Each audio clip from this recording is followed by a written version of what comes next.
तो टिकट भी दिल्ली का ही लेना पड़ेगा। नमस्कार, मैं हूं अवधेश श्रीवास्तव और हम बात कर रहे हैं रिच डैड पुअर डैड की, जिसे लिखा है रॉबर्ट टी कियोसाकी ने। यह कितना सच है ना कि अगर हमें किसी मंजिल की ओर बढ़ना है तो हमें उसी दिशा की ओर रास्ता तय करना पड़ेगा, सफर करना पड़ेगा, मुश्किलों से जूझना पड़ेगा और तब कहीं जाकर उस मंजिल को हम पा सकते हैं। धन संबंधी जो शिक्षा है उसके बारे में भी कुछ ऐसा ही है। धन कमाना एक अलग बात है, पर उस धन को सही ढंग से संभालना एक अलग कला है। पैसा एक तरह की ताकत है, पर इससे भी बड़ी ताकत है उसे संभाल कर रखने की समझ। पैसा तो आता और जाता रहता है, पर अगर आप ये जानते हैं कि पैसा किस तरह से काम करता है तो आप ज्यादा ताकतवर हो जाते हैं और आप दौलत कमाना शुरू भी कर देते हैं। देखिए, केवल सकारात्मक सोच से ही समस्या हल नहीं होती है। हाँ, ये जरूर है कि सकारात्मक सोच आपको उस दिशा की ओर बढ़ने की हिम्मत देती है। देखिए ना, ज्यादातर लोग स्कूल में पढ़ते हैं और वहां पर वो कभी ये नहीं सीख पाते कि पैसा काम किस तरह से करता है। इसीलिए वो पैसे के लिए काम करने में अपनी पूरी जिंदगी बर्बाद कर देते हैं। रॉबर्ट टी कियोसाकी कहते हैं कि उनकी ये पैसे से जुड़ी हुई शिक्षा, वित्तीय शिक्षा, जब वो केवल 9 साल के थे तभी शुरू हो गई थी। पर सबसे जरूरी बात यह थी कि उन्होंने जो पहला कदम उठाया था, ये निर्णय लिया था कि उन्हें किसकी बात सुननी है, अपने पुअर डैड की, जो कि बहुत ही पढ़े लिखे हैं पर पैसे को अहमियत नहीं देते, या फिर रिच डैड की बात, जो कि उन्हें उतना ही प्यार करते थे जितना कि उनके पुअर डैड। पर उन्होंने पैसे को कभी छोटा नहीं समझा, और क्योंकि रॉबर्ट टी कियोसाकी सिर्फ 9 साल के थे तो उनके रिच डैड ने बहुत ही आसान शब्दों में उन्हें वो लेसन्स पढ़ाए, पैसों के बारे में वो लेसन्स सिखाए। जी हां, हम किससे सीख रहे हैं, किसकी बात मान रहे हैं और किसे अपना मार्गदर्शक चुन रहे हैं, ये बहुत जरूरी है। क्योंकि जो हमें गाइड कर रहा है, अगर उसका नजरिया ही अलग है तो वो आपको सही मंजिल की ओर नहीं पहुंचा पाएगा। रॉबर्ट टी कियोसाकी के दोनों ही डैड्स, रिच डैड और पुअर डैड, उन्हें उतना ही प्यार करते थे, पर सिर्फ नजरिए की वजह से रॉबर्ट टी कियोसाकी ने अपने रिच डैड की बात सुनना प्रेफर किया। रॉबर्ट टी कियोसाकी कहते हैं कि जब तक उनके रिच डैड रहे, उन्होंने पूरे लाइफ में सिर्फ 6 ही लेसन उन्हें सिखाए, और ये 6 लेसन उन्होंने अपनी book rich dad poor dad में लिखी है, जो कि एक बच्चा भी समझ सकता है। सबक नंबर 1, अमीर लोग पैसे के लिए काम नहीं करते। सबक नंबर 2, पैसे की समझ क्यों सिखाई जानी चाहिए। सबक नंबर 3, अपने काम पर ध्यान दो और अपने काम से काम रखो। सबक नंबर 4, टैक्स क्या है उसे समझो और कॉरपोरेशंस की ताकत। सबक नंबर 5, अमीर लोग पैसे को जन्म देते हैं। सबक नंबर 6, पैसे कमाने के लिए काम ना करें, सीखने के लिए काम करें। नहीं करते। नमस्कार, मैं हूं अवधेश श्रीवास्तव और हम चर्चा कर रहे हैं रिच डैड पुअर डैड की। ये समझने की कोशिश कर रहे हैं कि आखिर अमीर और अमीर कैसे होता जाता है। रॉबर्ट टी कियोसाकी एक कहानी का जिक्र करते हैं। कहते हैं कि जब वो छोटे थे तो उन्होंने अपने डैडी से पूछा कि डैडी, क्या आप बता सकते हैं कि अमीर कैसे बना जाए। ये सुनकर उनके पुअर डैडी, जो कि एक स्कूल में पढ़ाते थे, उन्होंने कहा कि बेटे, तुम अमीर क्यों बनना चाहते हो। इस पर कियोसाकी कहते हैं कि कुछ बच्चों ने और उनके पेरेंट्स ने उन्हें गरीब कहा। यह सुनकर उनके पुअर डैड सोच में पड़ जाते हैं और फिर उसके बाद उनसे कहते हैं, देखो, अगर तुम अमीर बनना चाहते हो तो तुम्हें पैसे बनाना सीखना चाहिए। इस पर कियोसाकी ने अपने डैड से पूछा, मैं पैसे बनाना किस तरह से सीख सकता हूं। तो डैड ने जवाब दिया, अपने दिमाग से। और उसके बाद वो अपना चश्मा पहनकर अपना अखबार पढ़ने लग गए, जिसका मतलब ये था कि अब इससे ज्यादा मुझसे और कोई सवाल मत पूछना, क्योंकि मुझे इसके बारे में कुछ नहीं पता। इस बात को कियोसाकी पूरी रात सोचते रहे और अगली सुबह अपने सबसे अच्छे और करीबी दोस्त माइक को अपनी ये बात बताई। उन्होंने माइक से पूछा कि क्या वो ये पैसे बनाने वाले काम में उनके बिजनेस पार्टनर बनेंगे। माइक ने उनसे पूछा, ठीक है मैं तुम्हारे साथ हूं, पर तुम पैसा कैसे कमाओगे और हमें क्या करना चाहिए? इस पर कियासाकी ने ठीक वही जवाब जो उनके पिता ने उन्हें दिया था, उनके डैड ने उन्हें दिया था, बता दिया कि भाई मुझे नहीं पता, लेकिन फिर भी क्या तुम इस काम में मेरे पार्टनर बनना चाहते हो? और फिर दोनों दोस्तों ने एक दूसरे का साथ दिया, बिजनेस पार्टनरशिप पक्की हो गई। कुछ दिन बीते, दिमाग दौड़ाया गया और आखिरकार उनका स्कूल जाना सफल रहा। स्कूल की क्लास में उन्होंने कुछ ऐसा पढ़ा था जिसे सोचकर कियासाकी को लगा कि बस पैसा बनाने का फॉर्मूला तो मिल गया, और बस उसी आइडिया को फॉलो करते करते कियासाकी और माइक ने ढेर सारा कच्चा माल इकट्ठा कर लिया, बहुत मेहनत की और अपने डैड की गैराज में उन्होंने कुछ सिक्के बनाए। और जब उनके डैड ने उन्हें देखा तो उन्होंने पूछा कि तुम क्या कर रहे हो? तब कियासाकी का जवाब था, जैसा आपने कहा था, पैसे बना रहा हूं। तब उनके जो पुअर डैड थे उन्होंने कियासाकी को कहा कि आओ मुझे तुमसे बात करनी है। कियासाकी और माइक वहां सीढ़ियों पर बैठ गए, साथ में कियासाकी के डैड और माइक के डैड जो कि रिच थे वो भी बैठ गए।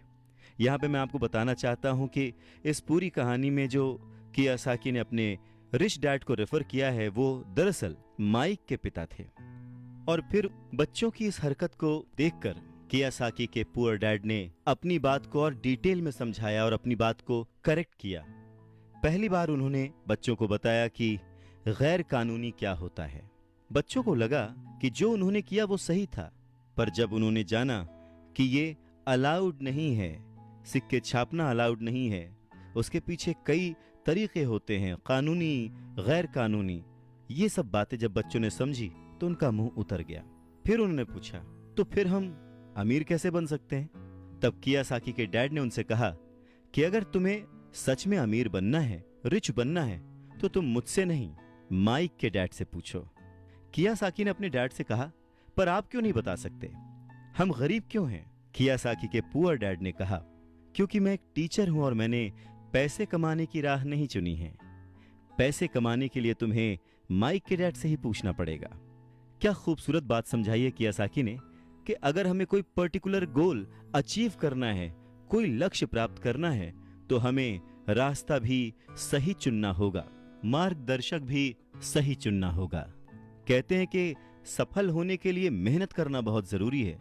मेहनत तो एक मजदूर भी करता है, पर सफलता पाने के लिए, सक्सेस पाने के लिए सही दिशा में सही स्ट्रैटेजी के साथ मेहनत करने से ही सक्सेस हासिल होती है। कम समय में डिसीजन, अमीर बनना है तो कम समय में डिसीजन लेना सीखो। नमस्कार, मैं हूं अवधेश श्रीवास्तव। रॉबर्ट टी कियासाकी के पुअर डैड ने उन्हें कहा कि उन्हें उनके फ्रेंड माइक के डैड से पूछना चाहिए कि पैसे कैसे कमाए जाते हैं, सक्सेसफुल कैसे हुआ जाता है। तो रॉबर्ट टी कियासाकी ने और उनके फ्रेंड माइक ने यह डिसाइड किया कि वो अपने रिच डैड से यह बात जरूर पूछेंगे कि अमीर कैसे बना जाए, पैसे कैसे बनाए जाएं। रॉबर्ट टी कियासाकी ने अपने रिच डैड से पूछा कि क्या वो उन्हें पैसा बनाना सिखाएंगे। इस पर उनके रिच डैड ने एक शर्त रखी, और शर्त यह थी कि वो बच्चे उनके साथ काम करते हुए सीखेंगे, न कि क्लास में बैठकर लेक्चर सुनते हुए। उन्होंने कहा कि मेरे पास इतना वक्त नहीं है कि मैं तुम्हें क्लास में बैठकर पढ़ाऊं और जिसका तुम कोई प्रैक्टिकल इस्तेमाल ना कर सको। इस बात को सुनकर रॉबर्ट टी कियासाकी और माइक थोड़ा सा कंफ्यूज हो गए। वो समझ नहीं पा रहे थे कि उन्हें हाँ कहना चाहिए या नहीं।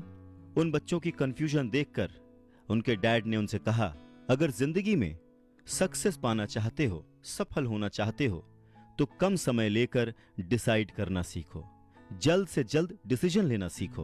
उन्होंने जल्दबाजी करने को नहीं कहा, पर हां, जितना कम समय हो सके उतने कम समय में सही निर्णय लेने की कला जिसको आती है वो जिंदगी में हमेशा आगे जाता है। यही उनकी सीख थी।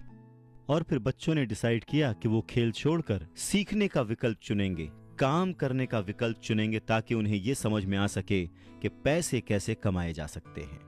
बस फिर क्या था, बच्चे अगले ही दिन अपने रिच डैड के पास पहुंच गए।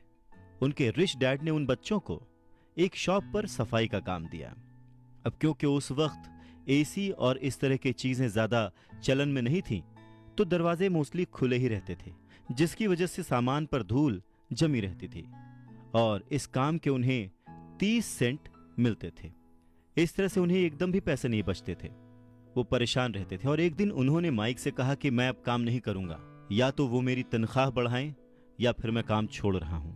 उसके बाद 9 साल के रॉबर्ट टी कियोसाकी और उनका दोस्त माइक उनके रिच डैड से मिलने पहुंचे। रिच डैड के सामने बैठते ही माइक बुरी तरह से रो पड़े और उन्होंने कहा, डैड, आपने कहा था कि अगर मैं आपके लिए काम करूंगा तो आप मुझे पैसा कमाना सिखाएंगे। अपनी तरफ से मैंने पूरी तरह से, पूरी ईमानदारी से काम किया है, कड़ी मेहनत की है।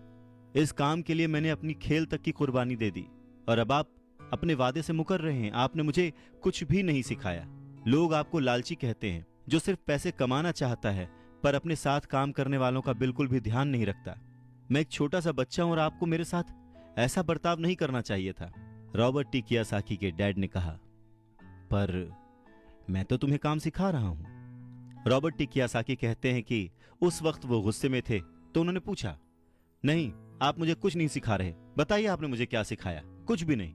आपसे सीखने के लिए मैं बस चंद सिक्कों में काम करने के लिए तैयार हो गया और उसके बाद तो आपने मुझसे बात तक नहीं की। मैं आपकी शिकायत सरकार से करूंगा। हमारे देश में भी बाल श्रम कानून है, आप तो जानते ही हैं। मेरे पुअर डैड सरकार के लिए काम करते हैं। इस बात को सुनकर उनके रिच डैड ने कहा, शाबाश, अब तुम उन लोगों की तरह बोल रहे हो जो कभी मेरे लिए काम करते थे। या तो मैंने उन्हें नौकरी से निकाल दिया या फिर उन्होंने खुद ही नौकरी छोड़ दी। रही बात तुम्हें कुछ सिखाने की, कौन कहता है कि मैंने तुम्हें कुछ नहीं सिखाया? पिछले दिनों जितना तुमने काम किया, जरा सोच कर देखो, क्या सिखाने का मतलब केवल भाषण देना या बातचीत करना ही होता है? इस तरह से तो तुम्हें स्कूल्स में सिखाया जाता है, पर जिंदगी में कोई तुम्हें भाषण देकर या बातचीत करके नहीं सिखाएगा। तुम्हें उस दौर से गुजरना पड़ेगा, कठिनाइयों से जूझना पड़ेगा, अपना रास्ता खुद ढूंढना पड़ेगा और फिर जिंदगी तुम्हें सबक सिखाएगी, तुम्हें और बेहतर इंसान बनाएगी। सच ही तो है, जिंदगी के तमाम मोड़ आते हैं, ऐसे मकाम आते हैं जिन पर हमें धक्का लगता है, ठोकरें लगती हैं।